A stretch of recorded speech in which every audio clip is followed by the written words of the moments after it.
what happens when you try to take a thumbnail with a massive stack of books. Hey guys, welcome back and welcome to my little summer TBR. Now I know it is literally like only mid-May right now, but I finished my last assignment of the year like 3 days ago. So personally, I'm on summer break and I am ready to start reading my summer reads. It is honestly not that warm out, but mentally I'm just gonna tell myself that it is beach and pool weather and get to these reads. My favorite thing though is I literally just saw a spring TBR like a week ago, because technically there's like a month and a half left of spring. So I thought I would start off with summer romances. Now I have to start off with Nora Goes Off Script by Annabelle Monaghan. Annabelle Monaghan became one of my all-time favorite authors like ever. Last year I read, now here's the thing, I always forget the title. The first one I read, and personally my favorite, I literally have them over here. It was Same Time Next Summer and then Summer Romance. I always mix up Same Time Next Summer with We'll Always Have Summer, which is like one of the Summer I Turned Pretty books. But I read this last year and literally ate it up. The way this thing is tabbed to a T is insane. I just felt so connected to the main character. Like I felt like she was me. And this is basically everyone's like least favorite Annabelle Monaghan book, which I do take a little bit personally just because I feel as though I am the main character, and I mean that in like all the worst ways. Like she's going through it, she's going through the ringer, but I just felt like this was perfect book, perfect time, and her writing is just so beautiful. Like her books are, I would put up with like Emily Henry, not quite Beth O'Leary, but like Ashley Poston. Like yes, it's romance, but like it's literally fiction, I feel like, first and foremost, but revolving around a romance. I love her book so much. I also read Summer Romance like a month or two ago, and I loved it for the writing because her writing is absolutely incredible and the quotes just like make you feel, but I wasn't as connected to this one. But I'm very excited for Nora Goes Off Script. I don't know if it's her debut novel, but it's the first one that I heard of, and it's the first out of the ones in this kind of vibe. They're not interconnected standalones, but they all kind of look the same, which I love. I think the covers are absolutely stunning. This one is basically about, I think she's a single mother, and basically this famous actor films a movie at, I think, her like house or like around her house, and then after the movie's done he's like, oh, I actually kind of want to stay here to like escape life, and I think it's like about that. This one seems quite romancy just in like that aspect, but I know Annabelle Monaghan will pull some strings. Also, I think why I didn't like Summer Romance so much was because I think it was a little bit more of a focus on the two characters instead of just the main one character. So hopefully I like this one. But I mean, I know I'll like it, but hopefully I also adore it like I did This Time Next Summer, which annoyingly is the only one that I forget the name of, so it doesn't actually sound like I like it that much, but was literally a 6-star read. Let's get off of that tangent and have our next book, which is Magnolia Parks. Now I have read this book before. I think about two and a half years ago I read the first Magnolia Parks book and the first Daisy Hates book, which are both in the Magnolia Parks series. So basically there's Magnolia Parks, then Daisy Hates, then Magnolia Parks Long Way Home, then Daisy Hates The Great Undoing, and then Magnolia Parks Into the Dark. And then I think there's more Daisy books, but they haven't been written yet. And basically the first two the Magnolia and the Daisy first books, same timeline, just different main characters, and then the second Magnolia and the second Daisy, same timeline, just different main characters.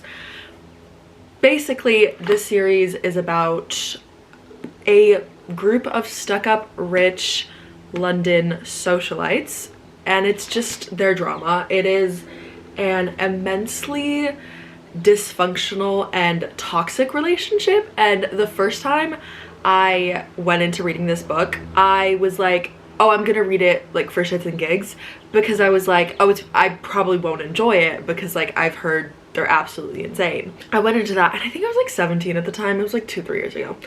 So I was like having fun, but like kind of low-key trying to like not like it. Now I feel like more people have actually come out and been like, no, we genuinely love the Magnolia Park series, not in like a just toxic read, but like actually fun time and you love the characters. So I feel like I want to give these books a reread, actually like dive into them a bit more and like take in the words and everything that's going on, because I feel like I just kind of breezed through them the first time I read them, and I only read the first 2. So I want to read this. I have the rest of the Magnolia books, and I think I'm just gonna read the Daisy ones on my Kobo, because quite frankly I was not as interested in Daisy's storyline. The last book I don't have physically because it came out quite recently and it is only out in hardcover right now, and I think that's absolutely atrocious. But that is Great Big Beautiful Life. We can see her right there, by Emily Henry. This is one of my absolute most anticipated reads of the year, and the next video that comes out should be a reading vlog on my most anticipated reads of the year, which has that in it. So soon I will be reading it. I think it's literally like either my next or the read after that, which I am so excited about. If you guys don't know Emily Henry, I don't know how you don't, but like I absolutely adore her. The internet absolutely adores her. She writes romance that's, I feel, more literary fiction focused, like Annabelle Monaghan, and I think her writing is just so beautiful. Like it's absolutely stunning. And this one I've heard is the least romance heavy because it has kind of like 2 main plot lines. So basically the 2 main characters are both authors, and they've been given this opportunity to go to this place in Georgia. I think it's like on the property of this like old rich famous woman, and she basically wants one of them to write her memoir. I don't know if it's like every other chapter, but it kind of switches between like the perspective of like the main girl and then like goes into the past of like telling the story of Margaret, I believe is the name of the woman that they're going to be writing a memoir about. So I'm honestly really excited about it because I've kind of been liking the less romance aspect of my bookshelves recently, and also on top of that, just love a good Emily Henry. I read Funny Story like a month ago and 5 stars, loved it. The reason it took me so long to read it was because I was like, oh, like I want to get it physically, but like I don't want to get it hardcover. Now I was like, no, I'm just gonna read this on my Kobo because quite frankly I need to ingest more of Emily Henry's words. That is it for the romance section. Next I have litfic. One of them is like thriller, but like I've heard it's quite litfic adjacent. So we're gonna start off with The Conditions of Will by Jessica Hastings, and yes, this is the exact same author as Magnolia Parks, but I've heard that this one is definitely more like literary fiction focused. It's also actually in the fiction section of like stores instead of the romance section, which honestly I'm thrilled about because like I just said, I've kind of not been in the biggest romance mood. I want more literary fiction. I want more character studies. I want more just getting in depth on characters and their heads and their hearts and like everything that's going on with them. This is like, I don't know if it is 500 pages or yeah, it's nearly 500 pages long. Literally just a standalone. From what I know, this girl, I believe her name is Georgia, she lives in London in the same universe as Magnolia Parks. I think like one of the characters actually pops up in this, and I think she's like mentioned in one of the Magnolia Parks books. But basically she lives in London, but she goes back home to, I don't know if she lives in Georgia, but somewhere in the South. Her family is like insane, religious. She doesn't like them, they don't like her, and I think the story is just about that. I don't know why she goes back. I think like something happened, and so she comes back home. And I heard there is a very interesting, I don't know if it's a plot line, but like a very interesting thing that I heard is that she goes to school for like low-key like psychic abilities. She can like read people based on like their body language and like the way that they show stuff, so she can like tell what they're feeling, what they're thinking. Also, I just think that the cover is absolutely stunning. Like the watercolor is beautiful, and the back, insane, absolutely insane. And the pages are like, I don't know if you can tell, but it's, I don't know what they're called, but it's like when they're all kind of like differently indented in, so it's like textured, and the cover is also textured, like the words and then the penny halo around her. I just think it's stunning. The next book that I have on my list is Firefly Lane by Kristen Hanna.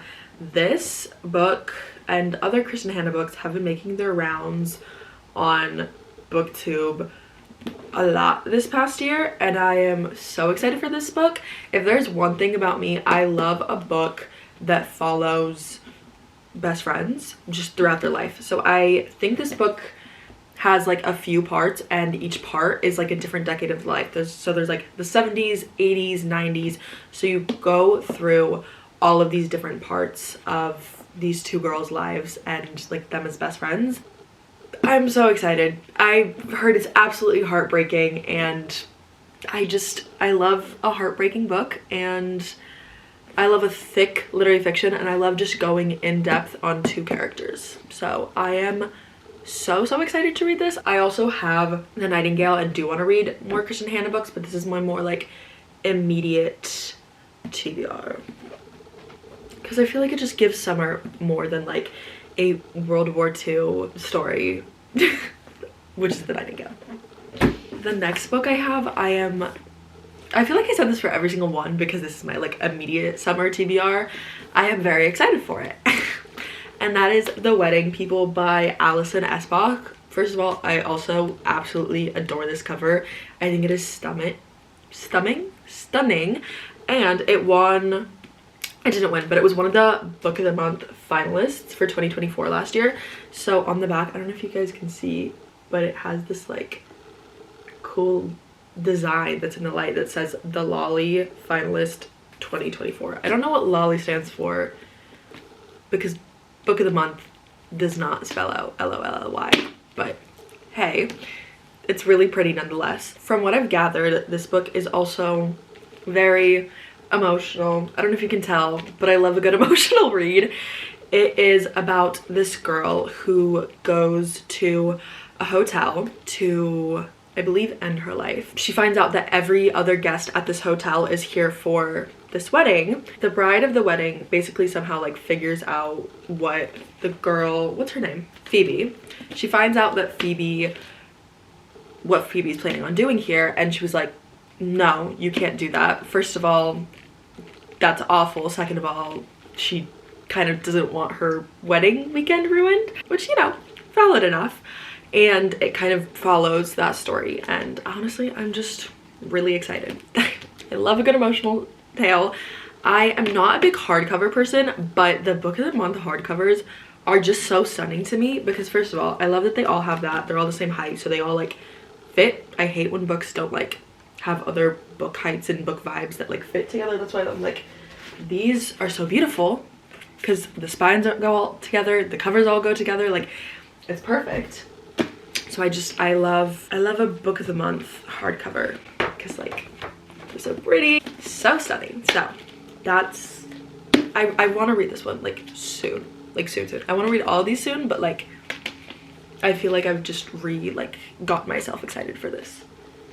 Next, we have another book that's also from Book of the Month. I think this was, it literally sounds on the back. It was the March 2025 book, and honestly, I'm so excited about this. It is very outside of my comfort zone. This is the one that I was saying that's like a thriller, but I've heard it's written a bit more like literary fiction. It's not the most like thrilling, action-packed vibe. It's basically about this family that lives on a deserted island in Antarctica, and they take care of this seed bank, and one day a girl washes to shore, and they're basically trying to figure out how she got here, why she's here, what's happening, and they kind of figure out that like she's lying about certain things, and then she figures out that they're lying about certain things. And yeah, I'm excited. It's quite a short read, so I'm excited. I think it'll be good, fun, action-packed. Also, my favorite color is orange, and like, hello, she's literally orange, and like the text on the front is orange. I love the attention to detail in book of the month. Like, they're just so pretty. They're literally just so pretty. Next, we have my fantasy slash dystopia sci-fi kind of section, which I am very excited for. I need to honestly stop saying that because, like, obviously I'm excited for these. They are on my priority summer TBR. I don't even know what to say. Firstly, we have Fearless by Lauren Roberts.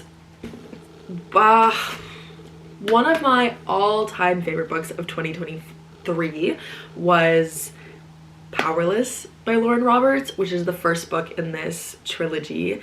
This book just came out last month, and I am actually so excited. I just read Reckless, which is the second book, like a week or two ago, and honestly I am of the unpopular opinion that I honestly really enjoyed it. Like, yes, plot was lacking, yes, it was a filler book, but like, I ate up their banter. I just love the characters so much. I feel like that book is just for the people that love Kai and Peyton and love the yearning and the banter and like Lauren Roberts' writing. But this one I'm very excited for because we get more plot. This one's a lot thicker. Crazy thing just happened at the end of the last book, so I'm like, what's gonna happen? Also, the thing that I'm most terrified for in this book is the fact that all of the other books on the top, they say like 2 words. So this one says betrothed, betrayed, and then the other 2 say destined for each other, period. This one says destined for each other, question mark. So I'm really scared.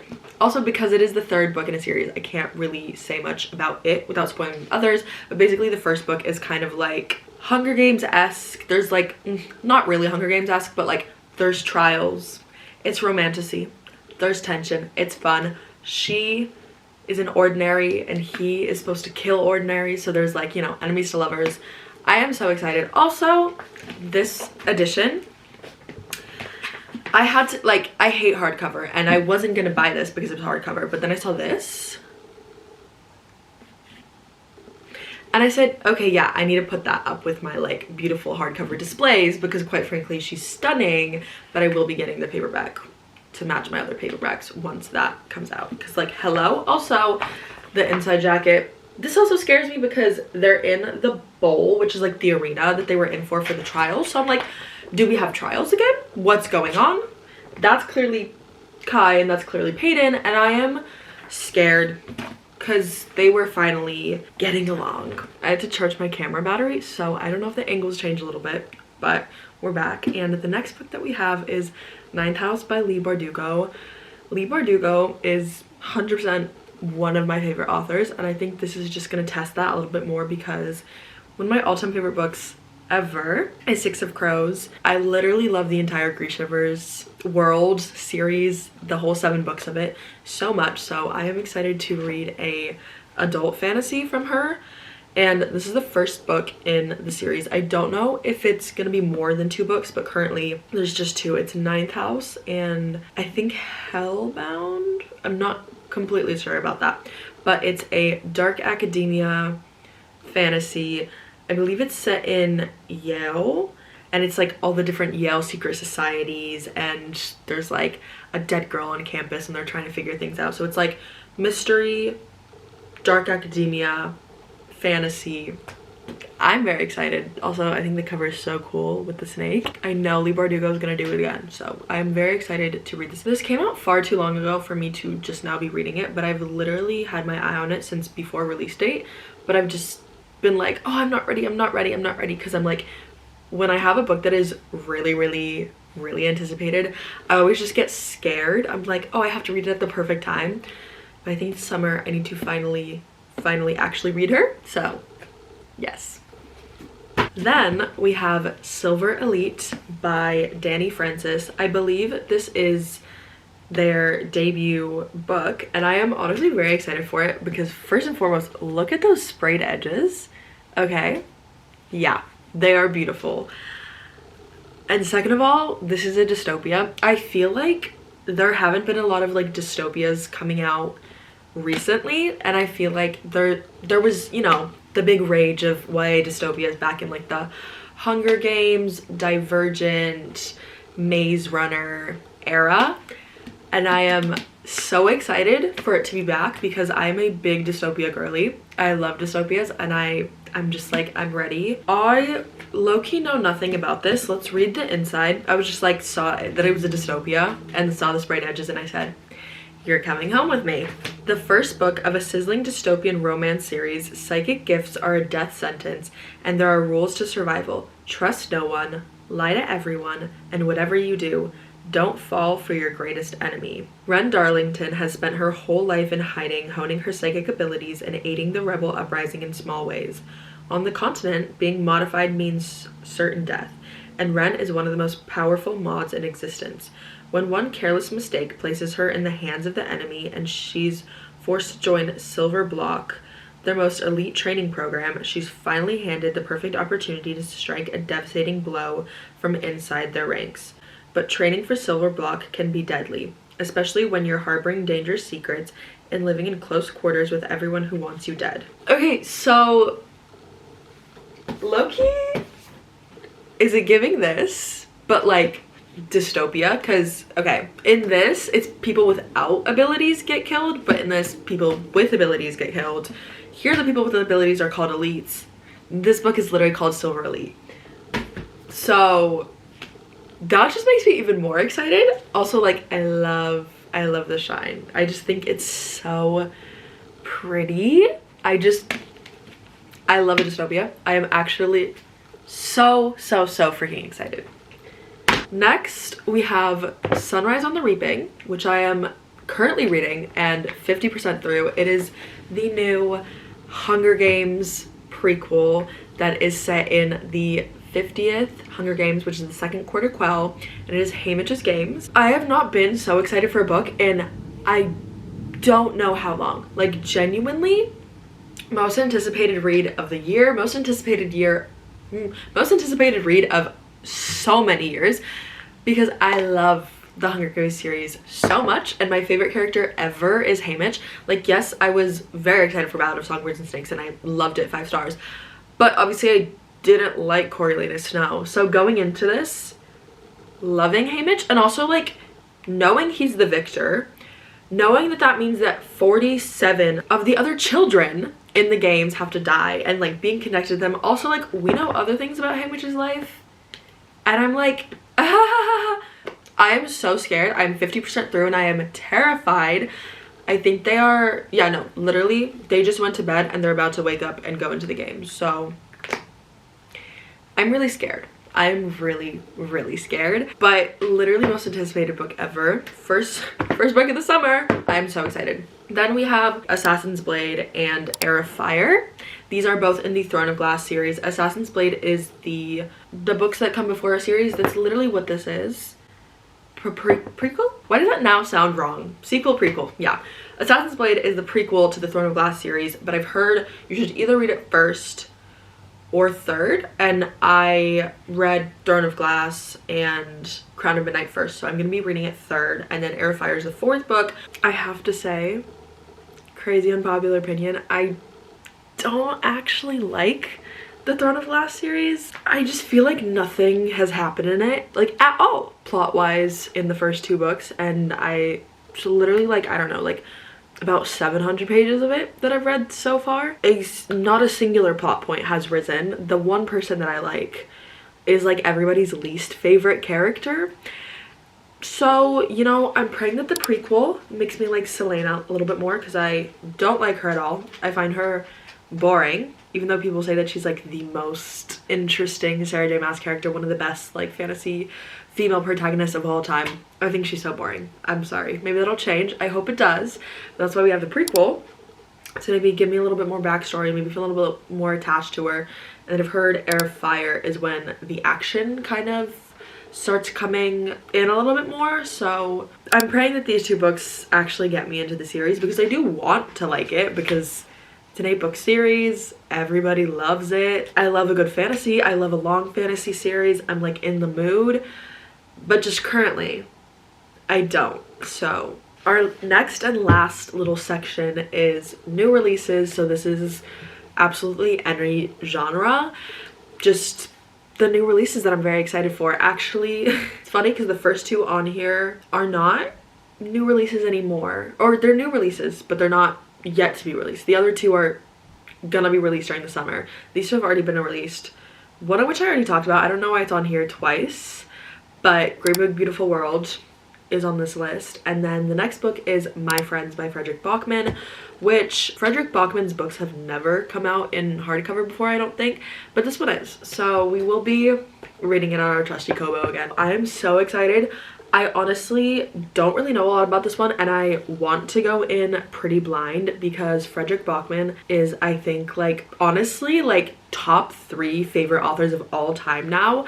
I have only read A Man Called Ova, and I just read the other day his short story, which is The Answer Is No. I just think he is absolutely hilarious. He is so witty. His writing is so unique. I've just never seen anybody write so like dry and exact, and like doesn't go into what things mean. Honestly, I don't really know anything about it, and I like going into his books pretty blind, like not actually knowing what it's about, because I don't know, like I think it's more fun that way. And they're very much character studies. Like there's not a lot that you can know going into it. The only thing I do know is the cover is this painting of a few friends swimming, and I think the book is about basically this person trying to like figure out who these people were, who the painter was, like what the relationship was, and all of that stuff. And so I think it maybe like switches timelines and like shows both him and like the friends. That's what I'm assuming. I have no clue, but yeah, it did come out a few days ago, but I'm so excited. And then second to last, we have It's a Love Story by Annabelle Monaghan. If we haven't noticed by now, I love Annabelle Monaghan. I am literally so excited for this book. I have to say, out of all of her books, the summary on the back of this one is the most confusing to me, so I kind of have no clue what it's about, but I think the cover is gorgeous. And yes, she's wearing a bathing suit, but it kind of looks like she's wearing one of the Midnight's bodysuits from the Eras tour. So I have that pre-ordered. It's coming on release day, which I am so excited about. It's either in May or June, because the next one is also either May, like one of them's end of May, one of them's end of June, I think. So the next one, which is our last one, is Sounds Like Love by Ashley Poston, which I am also very excited about because I love Ashley Poston books. I mentioned her earlier as being one of those like lit fic romance authors. I love her books. Guys, read The 7-Year Slip. It is actually so sweet and heartwarming. Just held my heart. I read it on vacation last summer. We love a good little summer read, and it was just so good. I also don't think I even looked at what this one is about. All the other books, like I have read the premise of this one, but I was just like, bye. I'm just gonna read it when it comes. So I've also pre-ordered that one, and I'm so excited for it to come, but I literally have no clue what it's about. So yeah, not a lot of help there, but I'm just so excited to read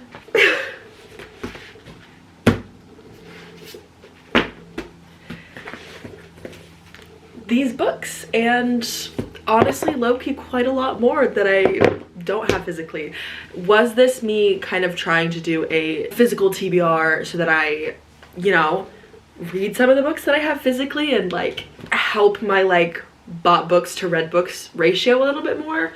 Yeah, but like frankly, there's just some books that I absolutely had to purchase or had to read immediately. So yeah, this is just a big old mix of books for the summer, but I am so excited. Like, you know, a good little romance for the beach, a little cloudy day fantasy when you want to escape, because I feel like during the school year I can't read like a thick, like not YA fantasy, because there's just so much going on in my brain, just kind of wants to check out. So I'm excited to be reading some more like brain power kind of books, and just you know, some fun time. Like this is just, I'm just excited to have time in the summer to just sit and read. Yeah, so thank you guys for watching. Also, comment down below any books that you guys have on your summer TBR that you want to get to soon, because frankly, yes, this is a lot of books, but I want to read more. Like this is not going to be all the only books that I read this summer. So I would love some more recommendations, or any books that you guys have read that you guys have loved for the summer, and I will see you guys next week with my anticipated reads vlog, which I am so excited to. I'm literally about to hit stop on this camera and just hopefully binge read the last 50% of Sunrise on the Reaping. So I'll see you guys later.